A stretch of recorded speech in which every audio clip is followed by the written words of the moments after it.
Welcome, one and all, to the continuing adventures of Frederick Godslayer, Grand Prince of the Land of Rice and Snow. Thank you to the 1 or 2 or 50 of you who on yesterday's episode reminded me that our modifier should in fact last for 50 years and not 25. Of course, one of you could have written that comment and I would have read it, but instead everybody and their mother decided to tell me. So, thank you. That's very helpful. So actually we're alive for 50 years rather than the 25 that I said initially, which means we should live to, what did I say we were going to die in? 1060, I think. So we should live to 1085. This modifier I've had to add in after the fact, so there isn't a manual timer. I was just going to kill the dude when we hit the date as a very simple workaround. So 1085 will be when Frederick will die because of that event that we got from the Dungeon Master. Couple of things to bring up before we dive into today. Number one, thank you for your feedback on the video I uploaded yesterday, I suppose now, for you guys about CK2 mods and CK2 content, additional stuff that I was looking for suggestions, you know, things that you guys thought was missing from the game in its final form. And it's given me so many new ideas for a kind of polishing, a kind of tidying mod. So I've already started working on some of it. All of the inheritance and the genetic rewrite is done. Turns out I had that file all along. I rewrote it a while ago, lost the file, and then found the file. So I've actually gone ahead and added it into this particular mod pack preemptively to start testing things out in that. So we have a few features from that already implemented. This mod is getting on my nerves. Piss off. You know what? I'm just going to give it away. Take it. It's one Marshall. For such inconvenience, I don't want it. So you've got things like the new employment menu that I've created to help tidy all of that up. It'll work a lot better in the main game rather than a quite heavily cluttered mod pack, shall we say, for lack of a better word. There you go. You've got all your employment there in a single collapsible decision now, instead of it just being all over the place. So search for a Smith employed tutor. That's a new one that I've added, etc, etc, etc. Then we've got the new genetic system. The reason I wanted to add that into this playthrough, obviously there's a lot of stuff I can't add in mid-save, but that was to test it, to make sure it was working fine. So throughout this, we'll be able to see a lot more of a lightweight take on some other genetics mods. Let's get on with it then. So, Frederick Godslayer, what are we going to do with you, my friend? I should also preface, coming into this episode, I am running on empty.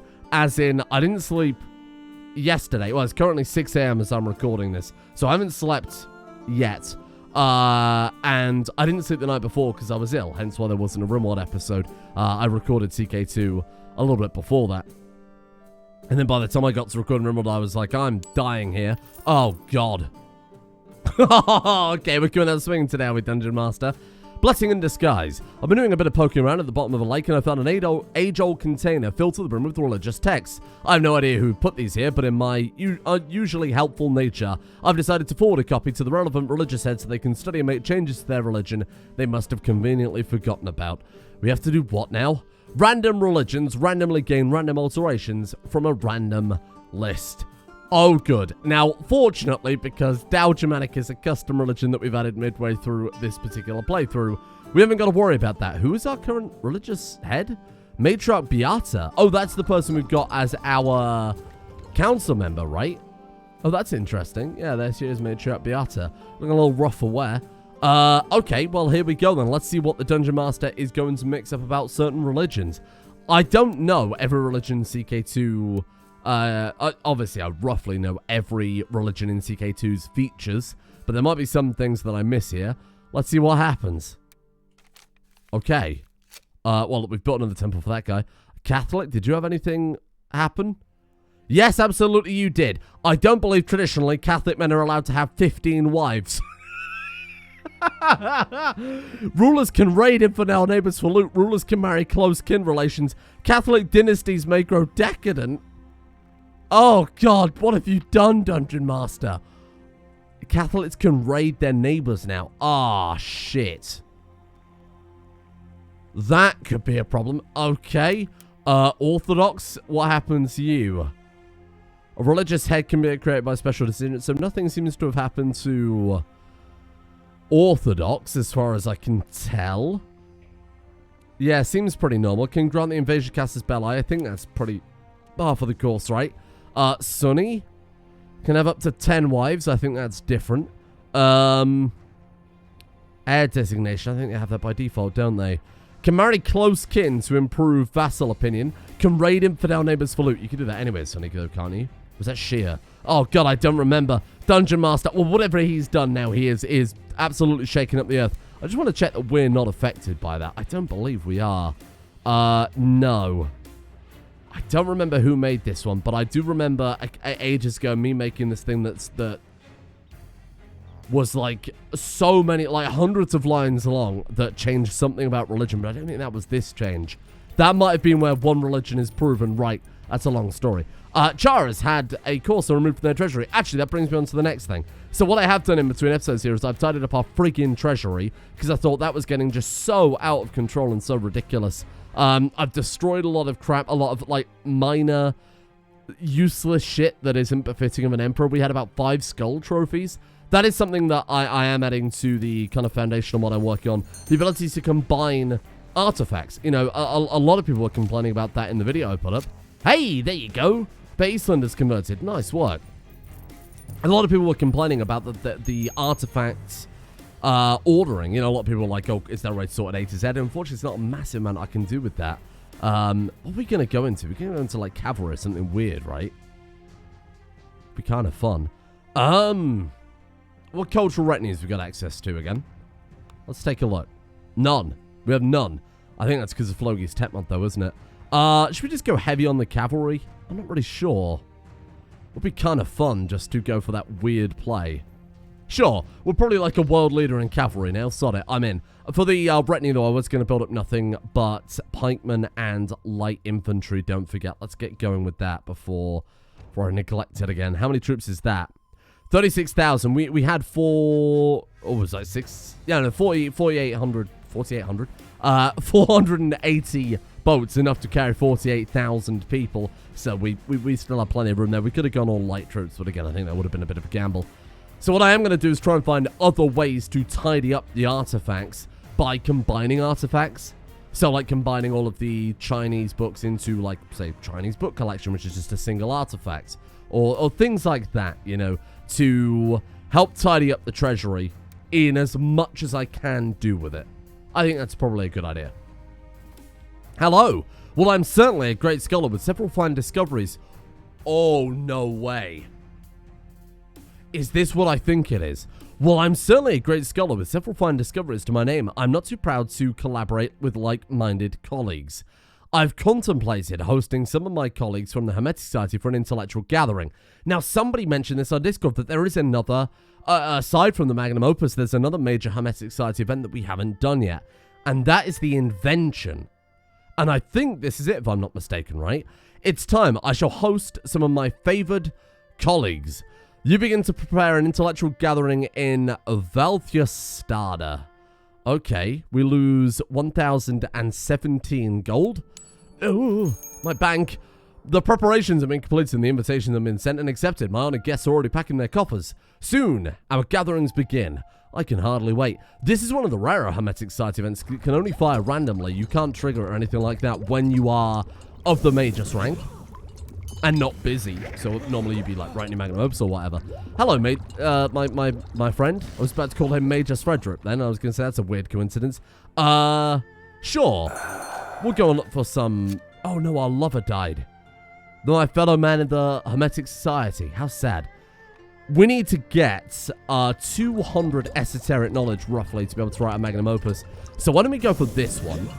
Mainly because we're in a horrible amount of debt, and dropping another 1,000 gold, and that seems a little ridiculous. We only need 200, then we can write a Magnum Opus. So let's go for this one. Cheaper to pay off, of course. To the esteemed Magus Frederick, yet again I must thank you for your generous invitation. However, a great gathering of minds, such a fine idea. However, I have a small suggestion. I'd be delighted if you invited Magus Khalil. His indisputable brilliance would be a fine addition to our gathering. I did have Khalil in mind, but you see... ... The man is a little bit decently smart, but he is also incapable and has a strange illness. He is a character that has... He's also 106. This is a guy that was obviously randomized by the traits a while back. Hence why he's got stuff like Messianic, which is normally very rare. That's also why he's lived for so long, so he's got plus 15 health. I would bring him along, but you see, I have a feeling he might be a demon. Hopefully we can talk him out of it. I'm not going to bring him along. So here we are. It is this event. Fantastic news. My guests are here. After a pleasant dinner, we have retired to my study. During the coming weeks, my guests and I have agreed to work on a common project. Our joined ingenuity shall bring about a brilliant new invention. The time has come for me to reveal the direction of our enterprise. Shall we invent a machine of war? Shall we improve the prosperity of our lands, or the noblest purpose is to further our understanding of the universe? Now, all of these have a cool outcome. I will be completely honest with you and very blunt when I say that I think the machine of war is the most fun out of all of these outcomes. However, probably not the most relevant to our character. What would he be most interested in? Well, he's got Midas touch, he's stewardship educated, he's a merchant republic, and a pretty good emperor. Like, he's been a very benevolent emperor. I think improving the prosperity of our lands has a big argument in favor for it. But honestly, I think the noblest purpose is to further understand our understanding of the universe. Given his kind of religious conviction, uncovering the gods a little bit more could be to do with that. And you know, maybe there's an argument that this could also come with disproving the gods as well. I don't remember what you invent. That's the problem. It's a hard choice between these two, even though I think this one's the most fun. We'll play the character. The aim should be to improve the prosperity of our lands or understanding of the universe. It's a hard choice.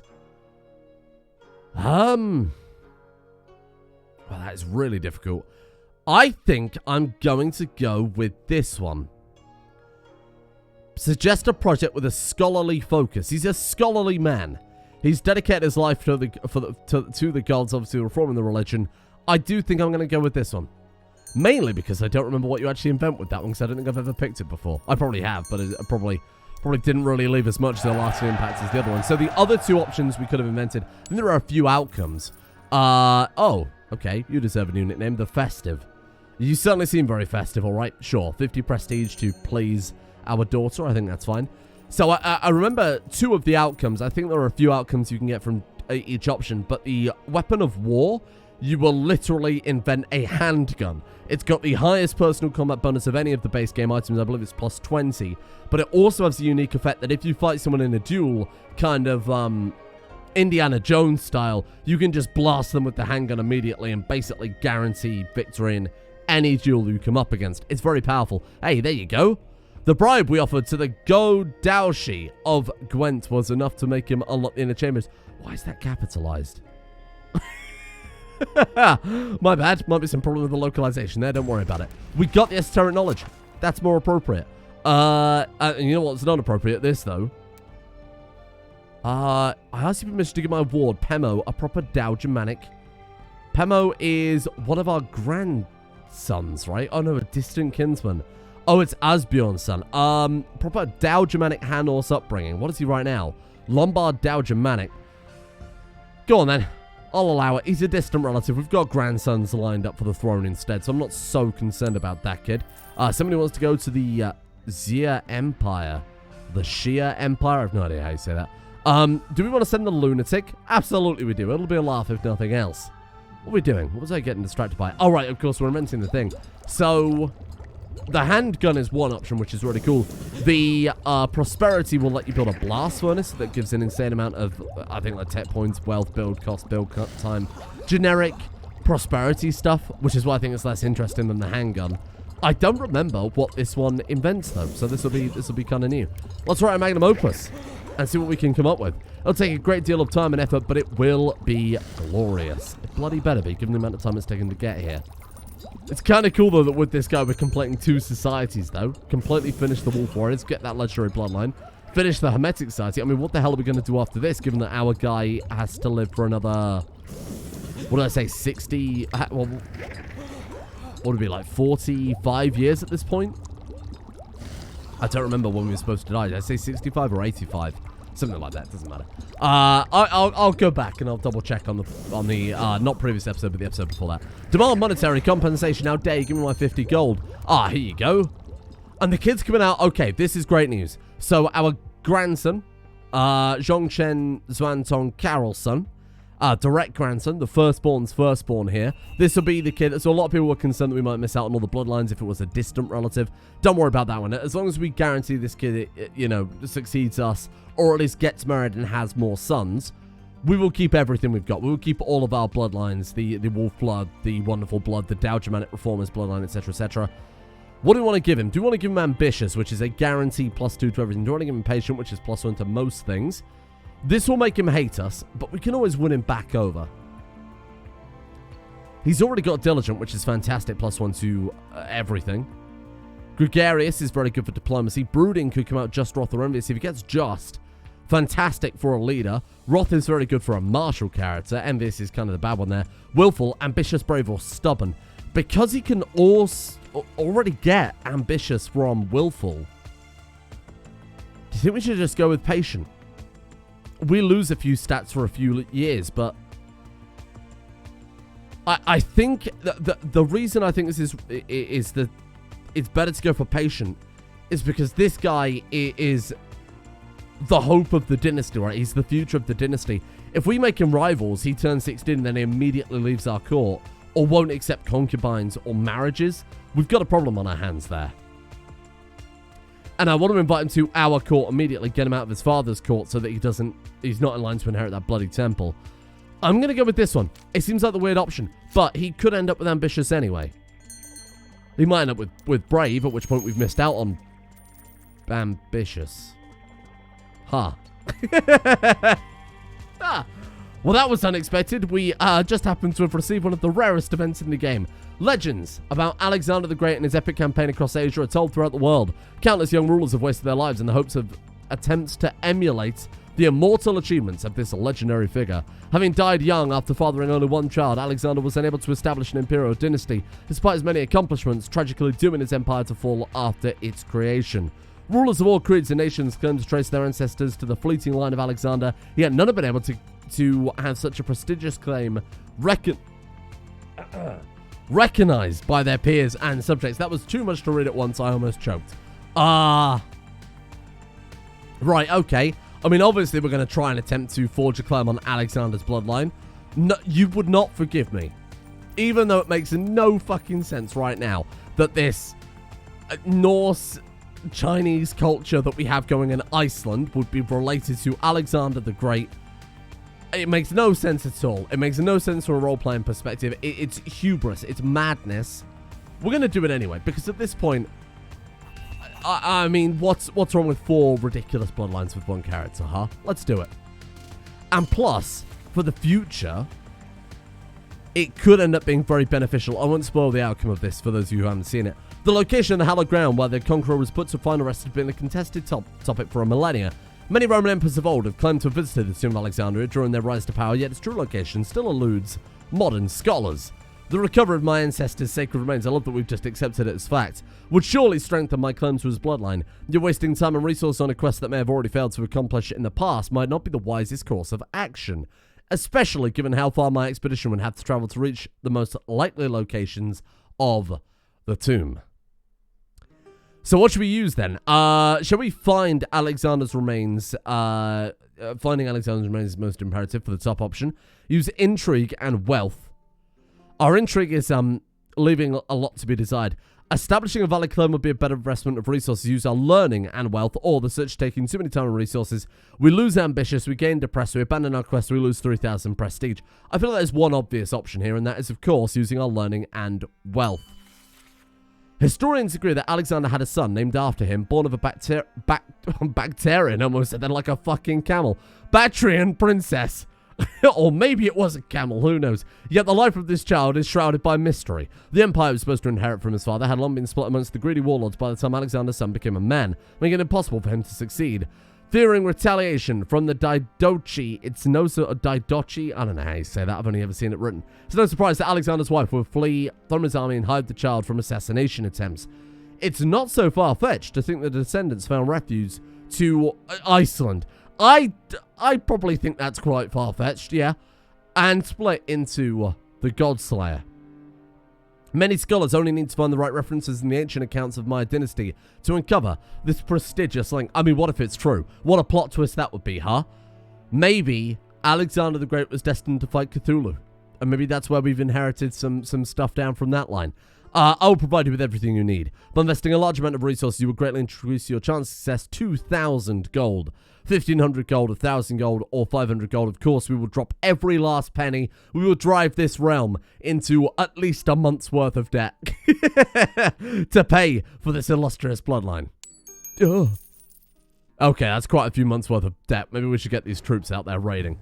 We're going to forge a bloodline on Clement Alexander's bloodline, and France is going to pay for it. Let's get out there. What about our troops? They're probably not going to reinforce too much. And in between inventing some, scholarly artifacts, forging the bloodline of Alexander, we are also writing a magnum opus. Just when I thought the story of this guy was over, it's busier than ever. Over the past few months, I've developed an elaborate cipher that I'll use to encode my life's work. However, before I can continue, I must decide upon the direction in which to take my opus. Theurgy. Ascension and union with Odin is what future generations must strive for. Or astrology. The movements of the stars and planets will allow your successors to understand the mind of Odin. Or alchemy. Through working with transmutation and healing agents, your heads can transform and perfect themselves. We've already written a magnum opus on alchemy before. We wrote one on panacea. We could go for theurgy or astrology. Both focus on Odin. The movements of the stars and planets to allow your successors to understand the mind of Odin seems very appropriate given that we own Odin's eye. Odin was also a god of knowledge, having thrown his eye into a well, if I remember correctly, to get that knowledge. Had a talking head friend who used to hang around too. I think we will go for that one. I think understanding the mind of Odin would be far more important from just a religious perspective here. So let's do that one, even though it might not be the most interesting. Hello, Loyal Servants Device deserves some recognition from time to time. It's widely known that you hold huge tracts of land, many titles, and generous and are as generous and wise. Perhaps you would consider granting this humble servant the grand city of G-Eastland. Slurf Bodley, getting a bit above his station there. Slurf? Why don't you slurf on D's? The messenger arrives you that this man is planning to open a foreign trade route. How dare you? How is he planning on doing that? Because the only trade route we've got, just as a reminder here, runs from Iceland to, well, Ireland. That's an ambitious trade route. Yeah, I'll take your monetary compensation. A pirate. For some reason, he refused to pay, and I can't for the life of me work out why. Wow, our spy master is pretty shitty, isn't it? Let's see if we can hire someone new on that front. Gary Prime? Gary Prime, are you close enough? Gary, come on.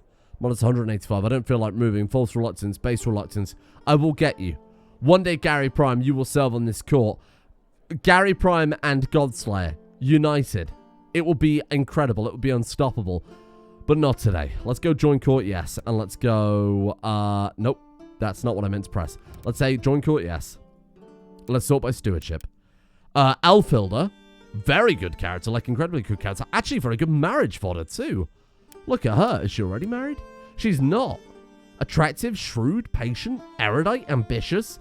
21 years of age from an ancient Norse dynasty there. Her uncle is the king of Perm. That is her uncle, right? Yeah, her uncle's the king of Perm. Wow. Okay. Holy shit. We could marry off to someone. Okay. More monetary compensation, please. We're going to marry you off to, though, eh? If we've got anyone of our dynasty, we do not right now. For a consort? That seems a bit bizarre. Breed her? Not in that way. Well, no, I mean in that way, but not in the way that would generally imply. We can marry her off to a dynasty member. They're all a bit young. They're 2. She's 22. That might be a little bit strange.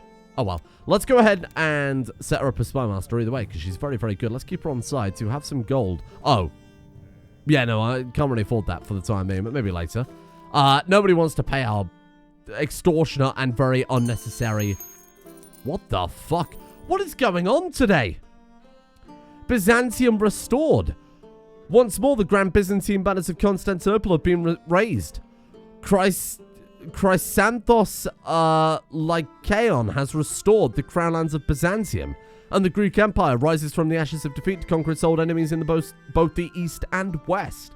The Eastern Roman Empire suffered defeat after defeat, finally falling into a throng of hostiles at its borders, but like the Roman of old, its enemies could not keep it from growing in power and becoming relevant once again. The Byzantine Empire is one and indivisible. All hail Basilius Chrysanthos of the Byzantine Empire. Impressive. Yeah, legit. Actually impressive. Who thought they would ever come back? What religion is that, dare I ask? Epirus. Oh my god, the guy. No way. You guys remember him, right? This was the guy that we kidnapped, that Yunin kidnapped, converted, and now look, he's got his own rather fake, but still hanging in there, Han-Horse Empire. My god, the long play worked. It's kind of our adoptive half-brother in a way. Holy crap. Well, there we are. That's, really something. We could join his war. Prepared invasion of Carthaginians. Where is that one? That's in... Should we help him out? If we could flip this new Byzantine Empire into Han-Horse with a long-term multi-generation play, that would be the biggest brand thing I've ever done in CK2. Extending more money. We can't really afford it right now. After helping them see the light in the Tao Germanic faith, the people of Finland and their king have often been in my thoughts. Perhaps visiting Styrbjorn could help improve relations. Well, I mean, why not? We haven't got anything else on our plate right now. We're currently writing a magnum opus. We're uncovering the legacy of Alexander. We're inventing something. We are about to join a holy war across multiple generations of Han-Horse Byzantine conversion. Why not go to Finland? Let our enemies tremble in fear. Luckily for you, we already have our boats raised and our people more or less ready to head out then. Are our boats still not here? What the fuck is going on? I was taking something. Are they all here now? Armies? Yeah, no, it seems good. There you go. Right, who's leading the troops? It's going to be the King of Ireland. It's going to be Dan. It's going to be Yofu. Get out there. We're going to go and help him out. We're at war with Epirus and Carthaginisis. It's either we grab it or these new Byzantines are going to grab it. So I think this is the right idea. What's going on here? What troops just kind of dashed around? Oh, it's our holy sites, I see. Right, get out there then. Fantastic. Traveling to the tribal realm of Finland has been a reinvigorating experience for me. With only a small escort, I've left familiar sites of my homeland. Onwards. I have made ample headway in recording my knowledge on the subjects of the stars and planets, but it's not too vast to touch upon all that makes astrology. Shall we focus on the stars, or shall we focus on the planets? The stars hold extensive knowledge, and proper reading of them will bring one closer to Odin, or the planets and their motion through the stars reveal clues about both the mind of Odin as well as the personalities of individuals. Again, we're going to go for the mind of Odin. One of the greatest minds of our time. Second only, of course, to Frederick. King Styrbjorn has decided to come and meet me. Already a better trip than the one to the Ural. From the capital and formally welcomed me to the Finland. Riding alongside his men at arms, there was also the Patriarch Hun of Finland, the Han-Horse priest I had sent to Styrbjorn some time ago. Seeing a familiar face traveling with my host has been an appreciated gesture. Honestly, I'm happy with him so far. This is already far nicer than those dickheads across the way. If you ever want to declare a war, I've got your back here, pal. After my arrival, I was pleased to see that you prepared a magnificent feast in my honor. Not bad at all. What a guy. I'm already liking this. As days pass by in Finland, I'm more and more surprised by the complexity of laws and customs of the locals. King Styrbjorn has revealed himself to be a distinguished and civilized ruler. Very impressive. Gain 1 diplomacy. What, we gain a permanent diplomacy from that? Wow. Incredible. With only a few days left before the departure, King Styrbjorn took the time during our last dinner together to tell me how honored he was to host a guest. I assure you, the honor was indeed all yours. No, it was not. It was more shared this time. Certainly far better than that other journey. The time has come. Living with him was an interesting experience. Going to personally meet the new converts, I've truly done everything in my power to put these pagans on the right path. I'm truly a pious grand prince. Indeed you are, with your 12,000 piety. Good lord. There is something about Godslayer Nar, as we discuss her travels to the Shire Empire. She speaks passionately about the food of the Middle Kingdom, involving delicious shellfish, vegetables, fruits, and sweet meats. Oh my lord, you must let me go back. She's going to leave forever to go to China with Gaudan and their children because the food was that good. Alright, you know what? Okay, sure. Live your best life. We've sent our daughter off to China to enjoy a feast, I can only assume. Not very bizarre. Right, war then. War were declared. This is so strange. I cannot believe how much there is to do. I genuinely thought that I was kind of dreading playing as this character much longer, because I thought it was going to be a slow lull into just, well, really nothing happening. But I've been blown away. I've been blown away by how much more the game has decided to throw at us here. I'm kind of impressed. Was that their capital? Oh, you poor fool. Well, guess what's just about to... Well, is that the leader? Hello there. Stop the ships. I'm getting out. Get him. Hello. And there it is. It is done. It is finished. After a year of sweat and toil, I've managed to produce great work on planetary astrology. This tome shall stand the test of ages, ensuring my knowledge and name shall conquer time itself. It will serve my success as well, and perhaps they will one day be able to add their knowledge to mine. The will of Odin is revealed in the movements of planets. A magnum opus on planetary astrology 4 is added to our treasury. That means it's quality 4, and therefore pretty damn good. No pun intended. There it is. Diplomacy, learning +2. Maybe we should slap that on now before we carry on with our invention. We gotta unequip a book, right? It just takes up the library slot. I have to increase the library slots in my mod. Yeah, given the amount of freaking books they added to the game. Right. I mean, once you've played 4 generations, you see me write a book with each character as 50 gold a swing, so why wouldn't you? That's it. Your library's already full. I know that you're obviously not meant to gain that many stat bonuses simultaneously. It's for balancing purposes. But even if you just go through the Hermetic Society as 4 characters, you're losing out on some incredible cool stuff that you're journeying to get.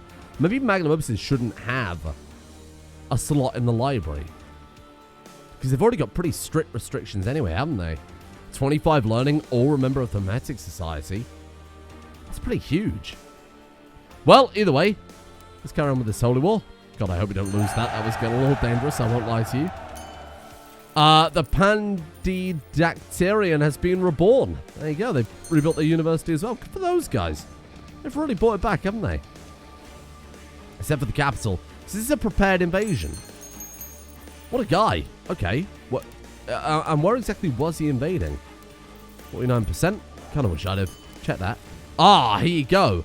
To his countless sleepless nights reading ancient tomes and pursuing forgotten scrolls, but we finally achieved our goal. Under my lead, my group of scholars have been able to trace our lineage from the earliest known members of the Crusader Dynasty and the most plausible line of descendants to the glorious conqueror himself. The only thing that's left is to validate my claim in the eyes of my peers and subjects. Many obvious upstarts are likely to discuss my findings, jealous of my illustrious ancestry. Oh, ascendancy. I will need to make sure their voices are drowned out with celebration of this momentous discovery. Send out every messenger and inform every crier for 10,000 prestige. Fucking hell. Well, let's leave that there for today, because it is all kicking off. We're still in the middle of the invention. We're in the middle of the Holy War, and now we've got this to deal with. Let's give that a quick pause, I think, and come back to things tomorrow. Incredible. This is... I'm genuinely in awe that things are still going so intensely for good old Frederick. What a shocker. And finally, I'm going to get some sleep. See you all tomorrow.